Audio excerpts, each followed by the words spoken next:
kabila sa product side or sa reactant side. Then we will be starting to balance that particular elements. Then after pag na-balance na natin, we will now look into the polyatomic ions. After niyaan, syempre, upon looking and balancing the polyatomic ions, we need to check everything again. And after checking everything again, i-balance natin lahat ulit. After checking it, alam na natin that we need to sum up lahat ng mga atoms or numbers na na-come up natin and able for us to check if our work is correct. Okay, now moving on, let's have this one. One of the most common problem when you will go into your college life or even in our stoichiometry is that the particular equation is not given. No, the particular equation is not given. It is you to create and to write the particular chemical formula. With that, so I do have here a very good example. I'll be calling name after 1 minute. Tingnan natin if you could still remember. Sige. So we have here a very good example. Aluminum hydroxide mixed with sulfuric acid can create aluminum sulfate and water. We need to balance the chemical equation. I'm giving you 30 seconds to know the to tell me first ano to siya. Let us write this one first. 30 seconds. Go. Then after 30 seconds, I'll be calling name.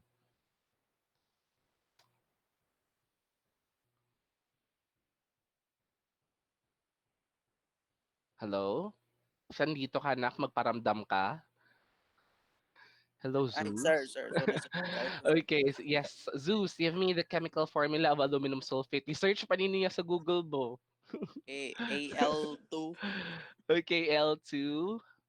Yes. parenthesis, Ay, giunhan ta tapos ka. Okay. SO4, Very good. Subscript and pa. 3. Very good. Okay. And of course, thank you very much, Zeus. Ako nasa water. Ang dali naman ng water. H2O. Okay, we have here the chemical formula.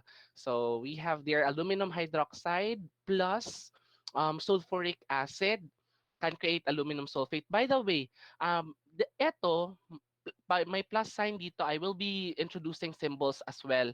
May plus sign dyan. Alam niyo in college, hindi lahat ng plus ang binibigay kahit sa atin. Merong dot, no? May period instead of plus. What is the difference between period and plus? Ang plus is they are separate substances, no? Makita mo talaga that these are separate substances, but pag dot yan siya, that means water, no, is mixed with aluminum sulfate. Hindi siya nakaseparate. They are not separated to each other. But still, water maintains its molecular formula. Nakamix nga lang siya sa aluminum sulfate. Okay, so that's their difference. Pag plus gani, they are different substances. Klarong-klaro that water and aluminum sulfate is there. But pag period siya, ang dalawang substances nag-mix together but ano pa din, nakikita pa din natin that nakikita pa din natin that nandoon si aluminum sulfate, nandoon si water. Okay, so that is their difference. Okay, now let us try to, ayan, so let's confirm if your answer is correct. Talagang correct yung answer natin. Ngayon naman, let us solve this one. Okay, so step one daw is we need to identify the most, no, pinaka-complex substances without this particular tawag neto, without this particular um, polyatomic ion. So basically, we can consider the three as polyatomic ion. H2O is not a complex substance. Hindi siya complex. Alam natin yan. Next to H2O na walang polyatomic ion is the H2SO4. We know that this one do have a polyatomic ion. However, polyatomic ion is not emphasized with parentheses kasi nga, this is an acid. So we could consider that this is the most complex substance. This is the most complex substance in the particular scenario. So with that, tingnan natin kung ano yung mga particular element na meron kay sulfuric acid. Anong meron? We have there the hydrogen. Ano pang meron? Hydrogen, sulfur, and oxygen. So bilangin natin ilang hydrogen, sulfur, and oxygen meron. So 1 times 2, that's 2. 1 times 1, that's 1. 1 times 4, that's 4. Okay.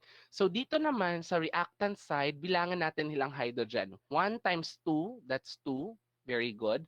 1 times 1, at eto, look at this anak. Merong parenthesis, di ba? Oo, look at that. Sir, paano yan siya bilangin, sir? So, search mo sa Google, charot. So, pag ano yan siya bilangin, meron siyang 1 dyan. Meron siyang 1 dyan, alam natin. It's silly to put 1 there, but for our discussion, I'm emphasizing 1 over there. Yung subscript niya dito sa loob ng open and close parenthesis, sa loob ng parenthesis, imumultiply mo yan siya sa subscript niya dito sa labas ng open and close parenthesis. Eto si aluminum 2, oh, hindi yan siya kasali. Ang imumultiply mo lang na meron dyan sa labas ng parenthesis is yung nasa loob ng parenthesis themselves. Pero eto siya, hindi na yan siya kasali kasi wala siya sa loob ng parenthesis. So we have there 1 times 3, magiging 3 yan siya dyan. So 4 times 3, 4, 8, 12. 12 yan siya dyan. Are we getting it, mga anak? Nasabtan? Yes, sir. That's Yes, good. sir. Okay. For instance lang, no, this is not inside the problem. For instance, maglalagay tayo diyan ng 2. So paano yan siya bibilang? For instance lang yan ha. O example lang yan. Hindi yan siya yung answer ko. So maglalagay tayo diyan ng 2. Paano yan siya bibilangin? So magiging 2 times 2, aluminum is 4. 4 si aluminum. Si sulfur naman, unahin nyo yung subscripts niya first. 1 times 3, 3. Bago yung coefficient and subscript. So 2 times 3, 6. Oh, for oxygen naman, 4 times 3, ilan? 12. So si coefficient naman yung multiply ko. 2 times 12, 24. So ganyan magbilang. Are we getting it? Klaro ba mga anak? Hoy. Yes, sir. Bantay ha, bantay. So okay. So I'll be erasing it so that we will not look silly. All right. So moving on. Now let us go back to our particular problem. So we have here hydrogen, wala naman tayong problema, nakapantay naman for this one. Wag na munang i-mind yan si aluminum hydroxide na yan. Okay, let us move on to sulfur. So si sulfur hindi siya pantay ano? Ano yung i-multiply ko sa 1 para maging 3? That would be, 3. of course, 3. 3. So lalagyan ko siya dyan ng 3. Yehey, may 3 na ako dyan. So we have there 3. However, na iba na naman yung amount ng ating hydrogen. So naging ano naman siya times 3. Naging 3 times 2 pala. You have there 6. Okay. So, eto na naman. 3 times 4. Pila daw? 3 12. times 4. 12. Okay. Yehey! Pantay na. Pantay na si sulfur tsaka si oxygen. Asa ka, hindi pa yan siya. Okay. Kasi nga, there are a lot of chemical compounds that we need to consider. So at least dito na part, okay, solve na tayo. This time, we need to consider the polyatomic ions. So let us now consider them. Consider natin sila itong polyatomic ions na ito. Okay, so what we will be doing is we need to include now on our solution the particular polyatomic ion. So i-add na natin dito. Si aluminum, meron pa tayong aluminum dito. So let's put aluminum over there. Ilang aluminum to? Meron dito 1 times 1, 1. Dito naman sa kabila, 1 times 2, 2. Okay, hindi pantay.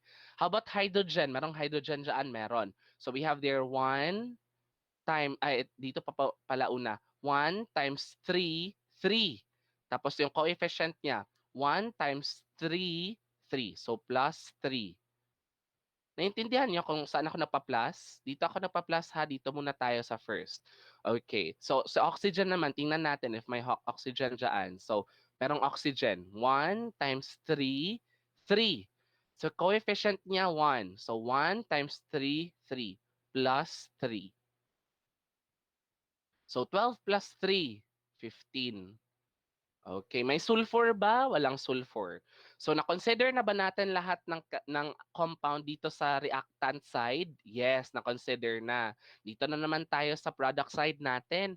So let us look at to this one. Hydrogen. Ito lang yung hydrogen. 1 times 2, 2 lang talaga. Sulfur, yun lang talaga yung sulfur natin. Oxygen, meron tayong oxygen. 4 times 3, 12. Okay, alam natin yan. Meron pa bang oxygen sa ibang compound ng product side? Yes, meron pa. Ito pang H2O. So we have there 1. 1 times 1, 1 plus 1. So naging 13. Alright. Si aluminum, meron ba tayong consider na aluminum? Wala na tayong consider na aluminum. So with our particular problem, sino ang mga hindi pantay mga anak? Sino hindi pantay? Si hydrogen. Problematic si hydrogen, no? 2 tsaka, Si 2 tsaka si 9, hindi pa pantay. Oxygen, 15 tsaka 13, hindi pa pantay. Aluminum, 1 and 2, hindi pa pantay. Sa kanilang tatlo, sino ang madaling pantayin? aluminum. Very good. Aluminum. Oo. Bakit aluminum? 'Di ba kay 1 lang man. Ano ang imu-multiply mo kay 1 para maging 2? 2. 2, very good. Oh, magiging 2 yan siya dyan. So 1 times 2, that is equal to 2. Yay! Pantay ng aluminum pero hep. Meron pa tayong oxygen and hydrogen that we need to balance. So ang mangyayari, ibahin natin ang amount ng oxygen and hydrogen at this side. So 1 times 3, etong si oxygen muna tayo kasi 1 yan siya 'di ba dyan? So 1 times 3, 3. So magiging 3 yan siya dyan. So 3 times 2, ilan? 6. Okay, naging 6 na siya dito.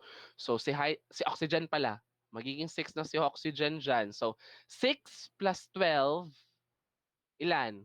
12 plus 6, 18.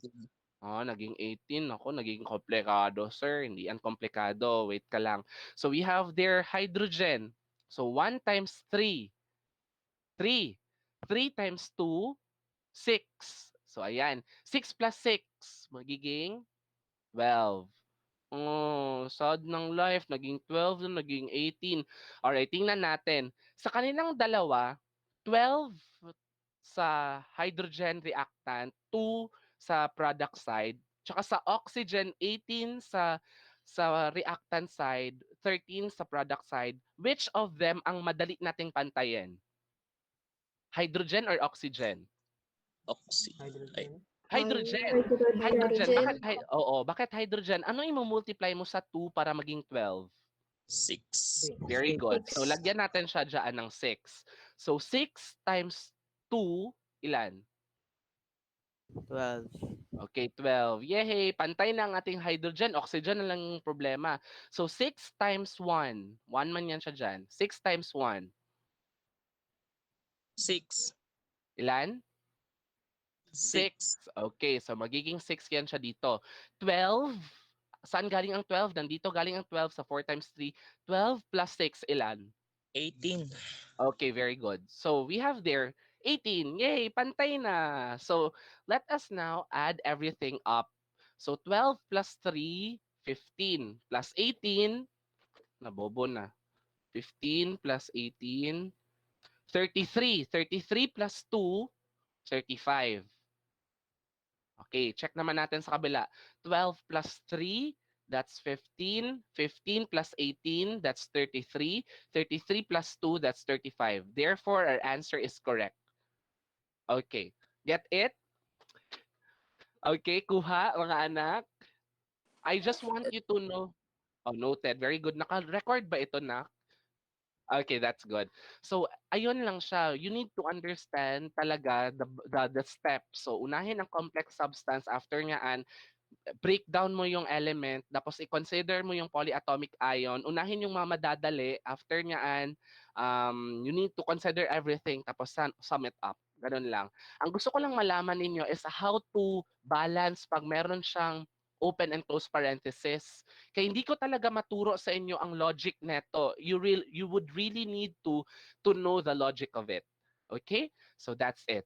All right, so that is for the worded problem plus polyatomic ions pa jud. O, ganun kayo ka-power. This time, let us check if your answer is correct. O, 2 daw yung isa. 3 daw yung isa. 6 ang isa. O, very good. Our answer is now correct. Okay, how about if we have here this what we call as coefficient fraction or fractional coefficient? coefficient. Okay.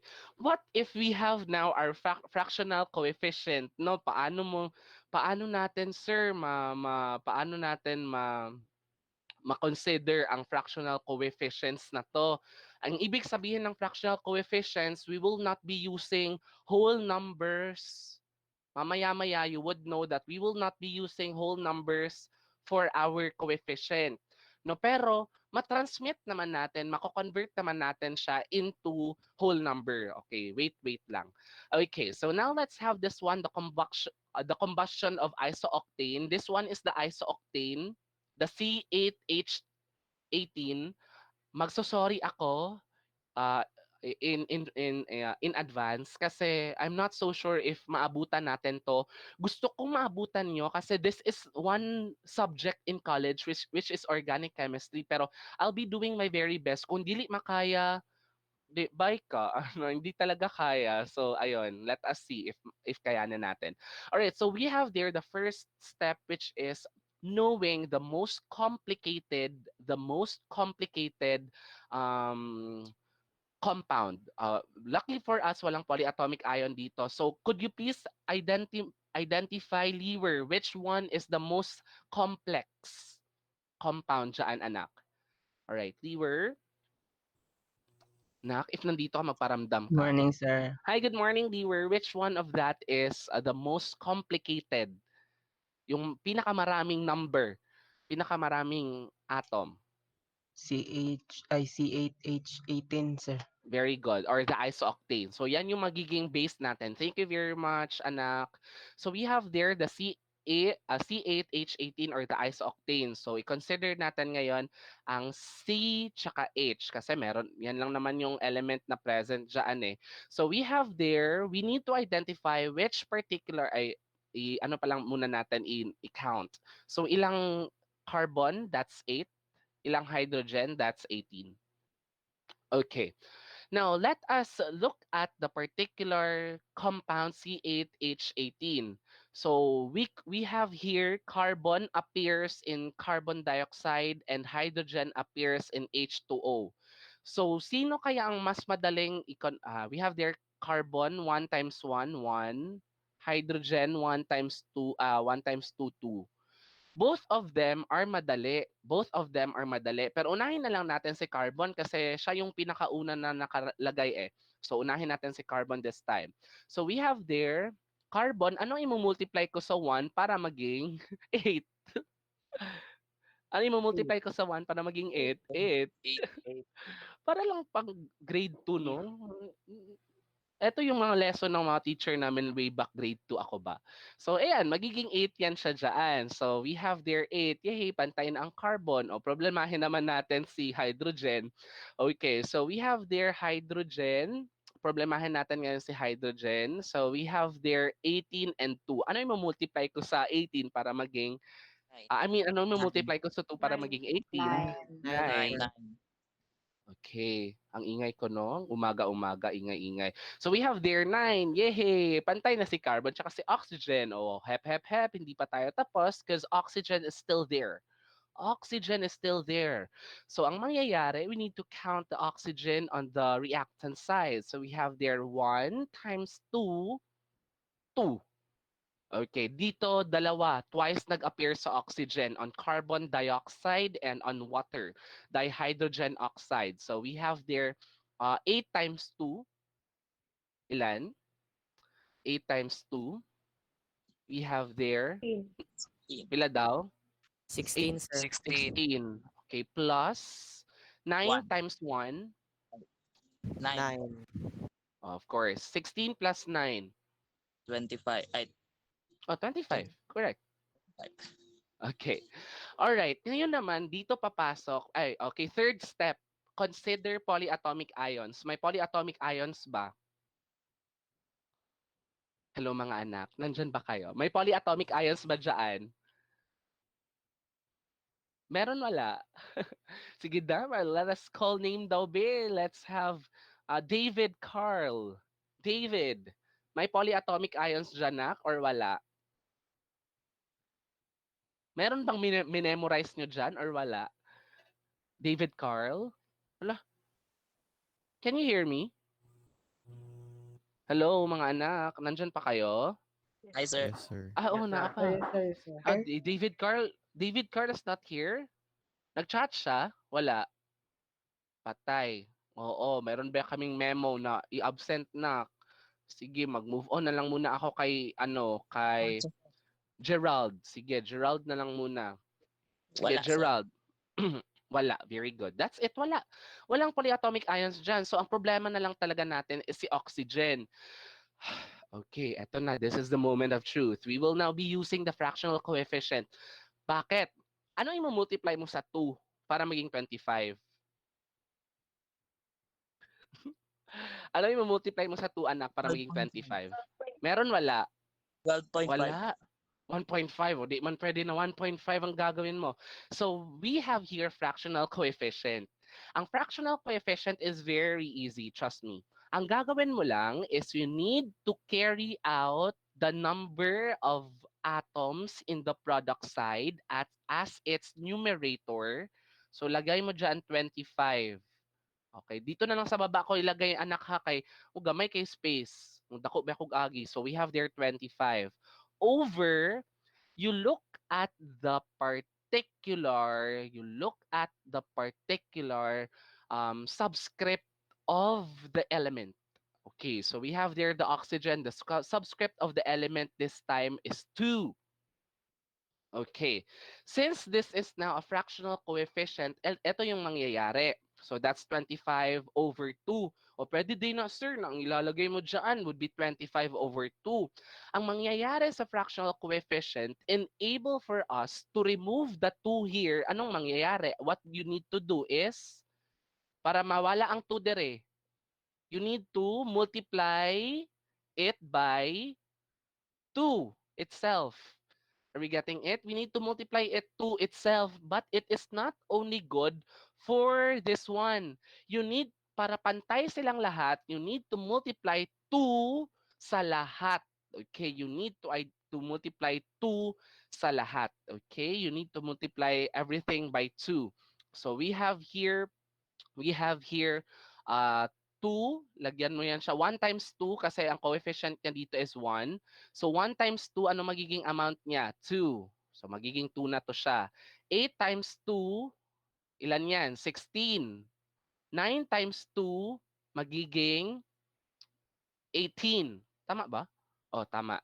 Oh, mamaya yun ang problemahin yan siya na, sir, mabag-o man ang amount. O, relax lang. Chill ka lang.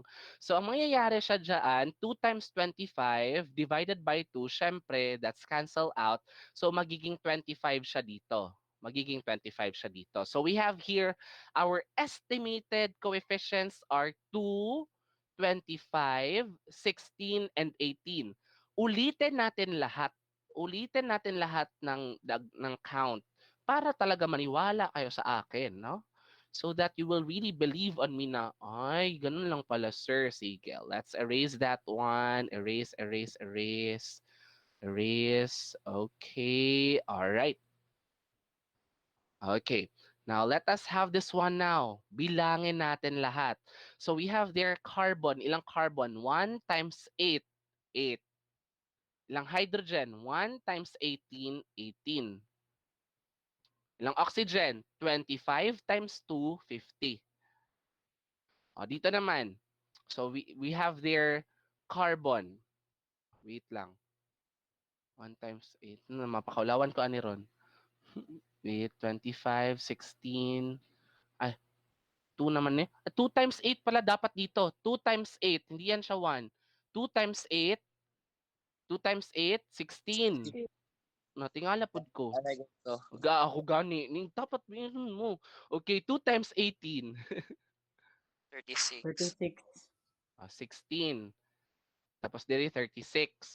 Tingnan natin. 16, ito na yun, coefficient na natin 16. 16 times 1, 16.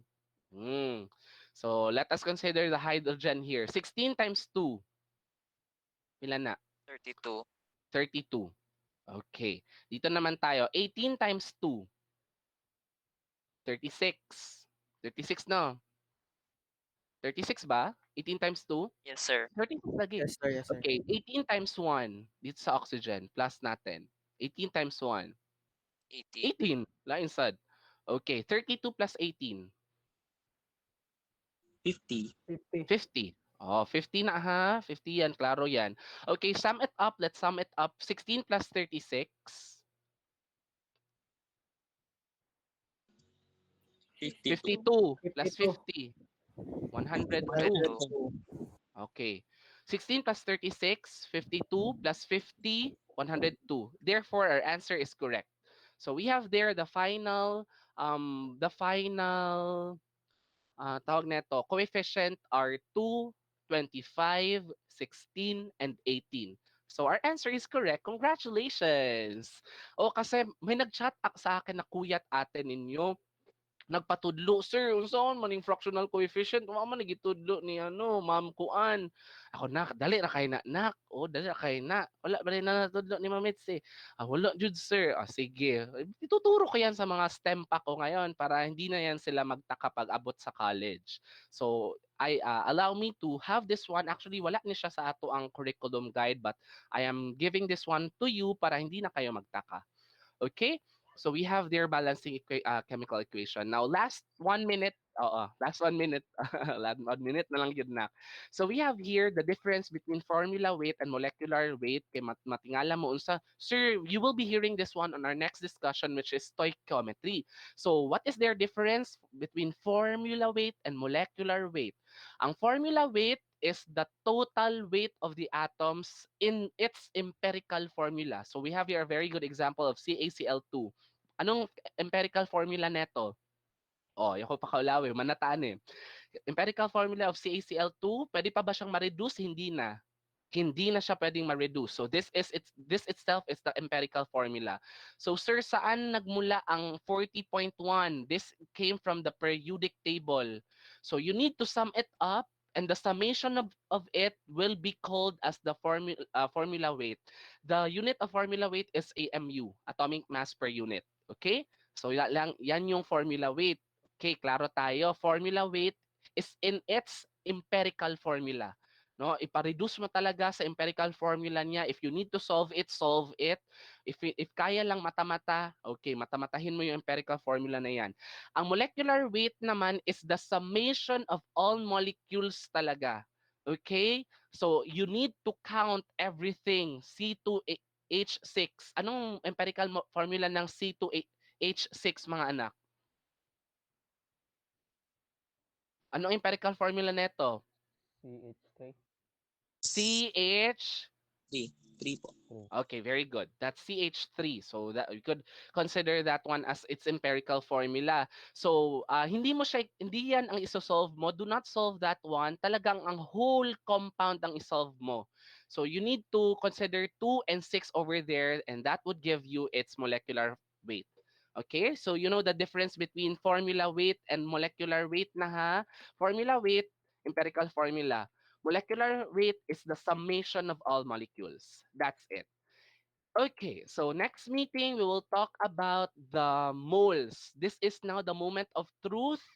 Katong balancing chemical equation that will just the step 1 of our stoichiometry. Amo lang step 1 sa tong stoichiometry. So mas complicated na siya cuz you will balance pa after balancing naa pa kay solve.